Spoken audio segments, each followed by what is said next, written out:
guys আজকে আমাদের ঘরে যা ভূমিকম্প উঠছে আমরা তো টেবিলের উপরে আমার বাবা আমাকে সব জায়গায় খালি এই পাতিল পুতুল পড়ে গিয়েছিল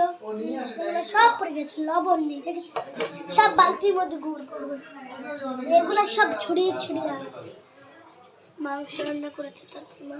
বাবার গায়ে মাংস ঝোল পড়ে গিয়েছে বাবা আপনার লঙ্গি কেন ঝোলে ভিজে গিয়েছে বলেন তো তরকারি নাড়া দিতে গিয়ে আমার লঙ্গিতে পড়ছে আরে না ভূমিকম্প হয়েছে আজকে আপনারা তো জানেন এগুলা ভূমিকম্প হয়েছে এখানে খাচ্ছে সবাই ভিডিওতে ছাড়ো না খাচ্ছে না সবাই এই যে বিনা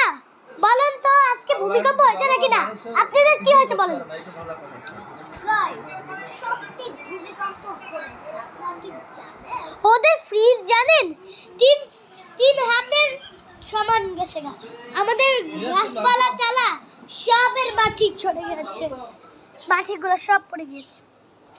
মুঠা ছিল খালা এসে আমাদের পাখির খাঁচা পড়ে গেছে এর জন্য উপরে বেঁধে রেখেছি আমরা পাখি অসুস্থ এর জন্য ওষুধ মিলিয়ে দিয়েছি ফুপি এসে দেখে ঘরটার বসে দিয়েছে